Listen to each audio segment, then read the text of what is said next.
Welcome back to the channel. So today we're going to do another review. I got an email the other week from a company called Pergear. I've never heard of Pergear either. They messaged me and said, hey, we liked your review on the Viltrox 5614 you did, and we'd like to send you a couple of lenses. We'd like your thoughts on them.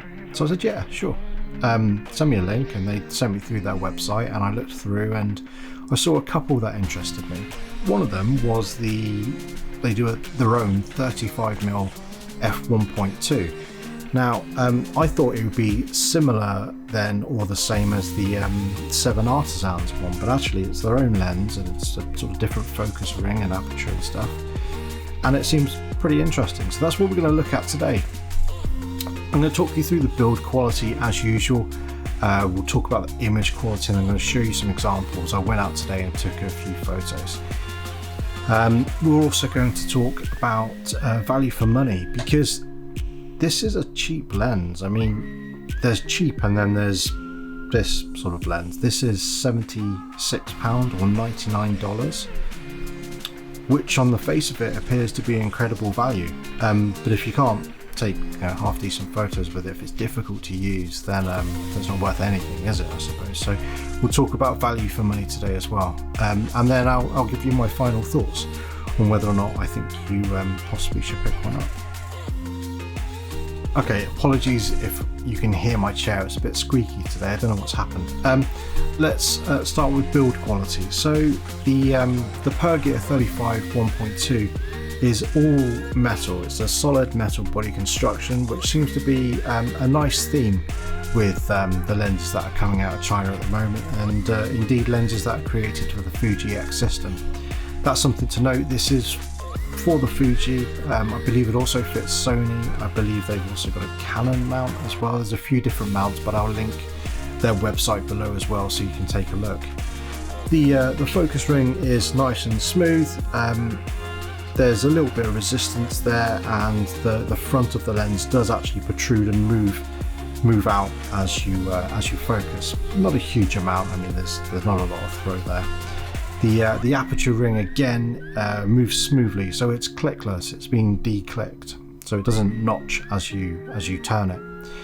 And unlike some lenses with sort of autofocus and things, because this is a fully manual focus lens, the aperture blades are mechanically tied to that aperture ring. So as you move that aperture ring, the blades slowly open or close. So there's an opportunity, I guess, there to use it for video. Now it shoots wide open at f1.2, which is pretty interesting. I took a bunch of photos today, all at f1.2 to give you, I mean, that's the thing, if you're going to buy a lens like this, you want to shoot wide open, right? You want to get as much light, and that's what you're interested in. You're interested in the bokeh and that sort of thing, and the image quality when it is wide open, because it has got portrait photography potential at this focal length. It's got kind of street photography potential, but we're going to come on to the image quality in a minute. It comes with a little pouch, sorry, it's just over there. It comes with a little purple pouch, which is fine, but it's so small that you can just chuck it in your bag, and it's solid, and I wouldn't really be too concerned about it. It doesn't, on the website, it actually comes with a lens hood. I was going to review this and say, look, it doesn't come with a lens hood, I don't know how you would attach it, but it appears that they just didn't send one through. The one that you do get is metal, apparently, so I'm told, and so I can see, but I wasn't sent one. I don't know why. So, yeah, overall build quality is good.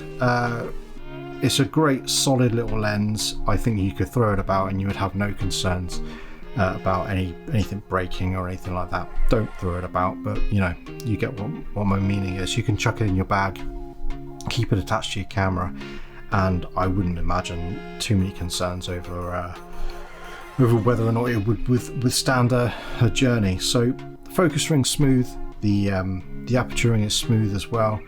I'm just having a look now actually. So the filter thread is 43mm. You're probably not going to have many filter threads that are filters that are 43mm. That's tiny, really. think I've got 52, 67, 72. So if you were to use it for video and you wanted to get a ND filter, for example, you're probably going to end up buying one of them specifically. And it's funny because this is, you know, $99, but you could easily spend on a cheap ND filter maybe $50, and certainly more than $99 as well. So that's the build quality. It's a solid lens. The build quality is quite impressive. It's around 380 grams, so it's actually quite heavy. It's quite a dense little lens, and there's a big chunk of glass in there as well. So that's the build quality. Quite impressed. I've got no real concerns or issues with it. The only thing actually, before I move on to image quality, that I would like to improve, or I would like to see different, is the markings on the barrel and the case are printed on, as opposed to sort of engraved and then filled. That's fine. I mean, over time they would come off and you wouldn't be able to see them, and because it is clickless and because it is a manual lens, you're not going to get a whole lot of feedback when it comes to aperture within the camera to tell you whether or not you're at f1.2 or 1.4 without those specific markings. So that's a concern there, but not a huge one, because I mean, they seem fairly well printed, and I can't imagine you're going to be using this every day. But let's talk about image quality next. So I headed out this morning to Bath. It's a city that's near me. It's quite good because it's full of tourists, so you can walk around and sort of do what you want and nobody really pays too much attention. It's super grey, super cold, super wet. It's not very nice in the UK at the moment. I think there's a storm.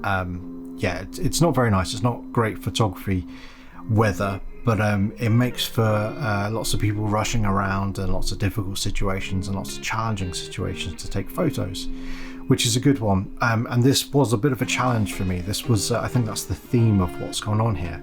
This is a fully manual lens, and I'm not used to shooting fully manual.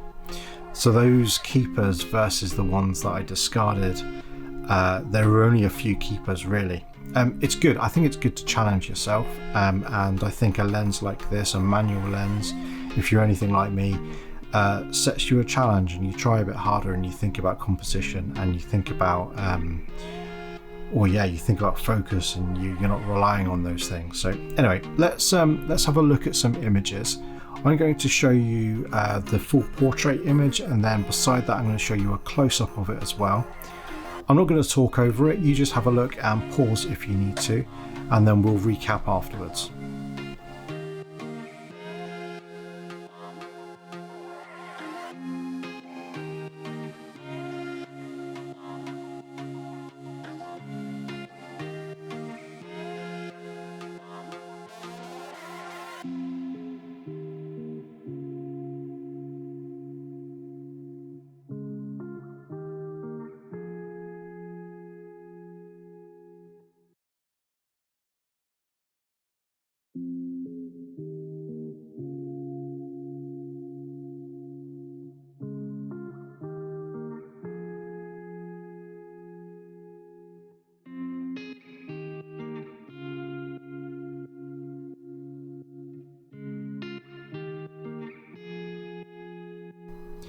So image quality, what did you think? Tell me what you thought. Were you surprised? I was surprised. When you get the focus right and you nail the focus, because that is a challenge because it is a manual focus lens, when you get the focus right, the image quality is really quite good. The bokeh, the out of focus elements are quite interesting. I draw parallels to the old Helios 44 lenses, where they had this sort of circular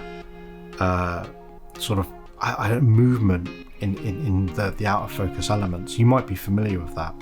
They're quite sought after actually, and people love that look, and I think this has got a really distinctive look. In terms of quality overall, so I had to edit these images a bit. One thing I found that was lacking was contrast, and I compared it to my Viltrox 3314, so not quite the same but similar, and that had a huge amount more contrast and better colour reproduction. So that's something to keep in mind. When you're taking photos with this lens, there is a bit of post-processing that you'll need to do, but that's no biggie. Most of us shoot in RAW anyway, or shoot within a color profile in the camera, so there's going to be something applied to it. But if you are shooting RAW, then just be aware that you are going to have to play with the contrast a bit, and you may want to mess with the colors. But like I said, you would do that most of the time anyway, just to make the image of your own sort of style and liking. So image quality I found quite good. It was quite sharp, surprisingly sharp. Open at f1.2, stopped to like f2.8. It was very, very sharp actually, and that sharpness continued through to the corners as well. I'll include the RAW files in the link below, so do take a look at them. I'll always include them as well, so yeah, have a look. So image quality overall I found to be really quite impressive for a lens like this. So I've thought about how to sum up a lens like this, and here's the thing. The image quality is good, but it's not the best. The lack of autofocus on a modern system presents a challenge that you don't necessarily need to have nowadays. You can go out and get the 33-1.4 from Viltrox with that incredible autofocus, super quick, super silent, and not have to worry about manually focusing and a subject moving, and just even at f1.2 and f1.4 moving just a tiny, a few centimeters, and having to adjust your focus to match that. The autofocus and the Viltrox, for example, would do it all for you. So I've been trying to think, how do I sum this up? And I think it's really good value for money, and this is why.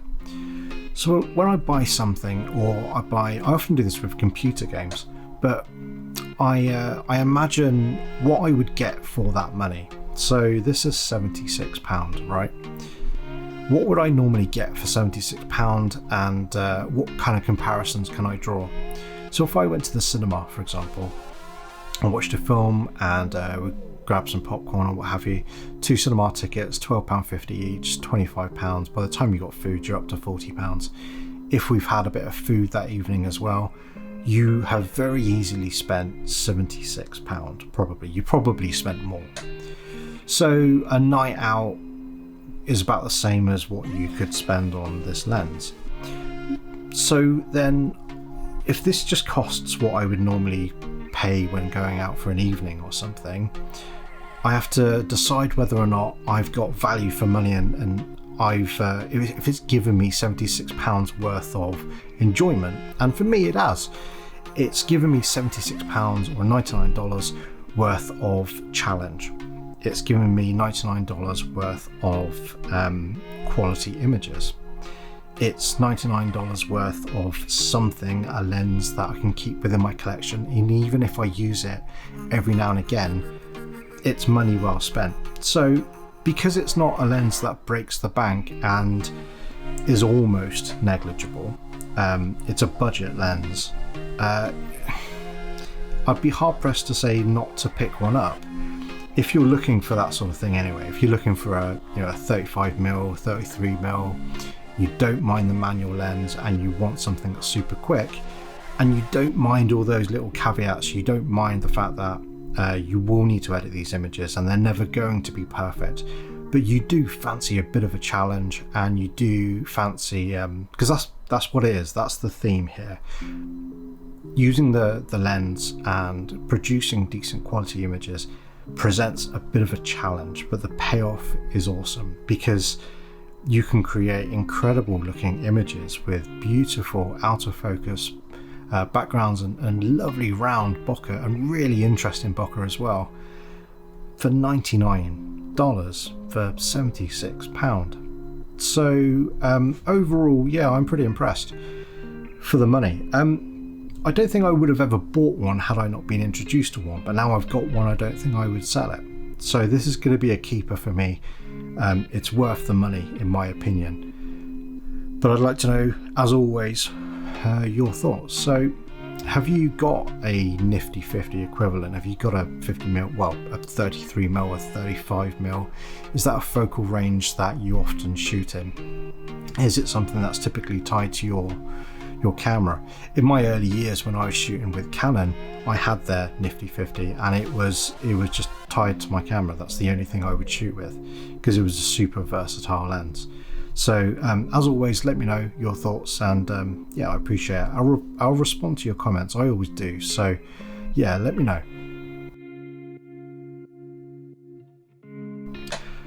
Well done if you got to the end of the video. I do appreciate it, by the way, and thank you if you're a new subscriber. I've had a bunch of you guys come along over the last couple of weeks, and as always, your feedback has driven this channel forward and helped me improve things. Now, one of the comments that I got was that you wanted to make sure that when I was testing a lens, for example, it would work on older systems. So well and good these manufacturers creating awesome autofocus systems that work with the latest camera, like the Fujifilm X-T4, which is what I film on and I take photos with. But how does it work with the older systems? So I bought a couple of things. I got a Fujifilm X-T1, so I'm going to test things on the Fuji X-T1 for you. So every time I do a review, I'm going to check whether or not the lens or whatever that piece of gear is works well with on the X-T1, and that's an old system now. Don't worry, I've also got an X-T2, so we'll also test things on the X-T2, and then of course, as usual, we'll test things on the X-T4. I don't have an X-T3 because I figured image-wise, most of the lenses it's not going to be different because the X-T3 and the X-T4 they share the same tech and pretty much the same software when it comes to photos. So I've been thinking a great deal about making sure things are consistent and fair within all tests and lenses and things like that. So rest assured, going forward, all images and gear will be tested on different camera systems. It will be Fuji systems because that's how I shoot, but they will be tested on different systems going forward as well. I won't necessarily always mention that I've used it on different systems, but please be confident that should something not work, for example, if I notice a autofocus degradation, slower, something's not quite right on an X-T2, which I know a lot of you shoot with, then I will mention it. I hope you enjoyed this video. I really do appreciate, again, all of your subscriptions and likes, all that good stuff, you know, the usual stuff. That does genuinely give me the feedback and motivation to move forward and keep on improving things. So yeah, once again, thank you. And I'm really interested and excited to see what we both create next.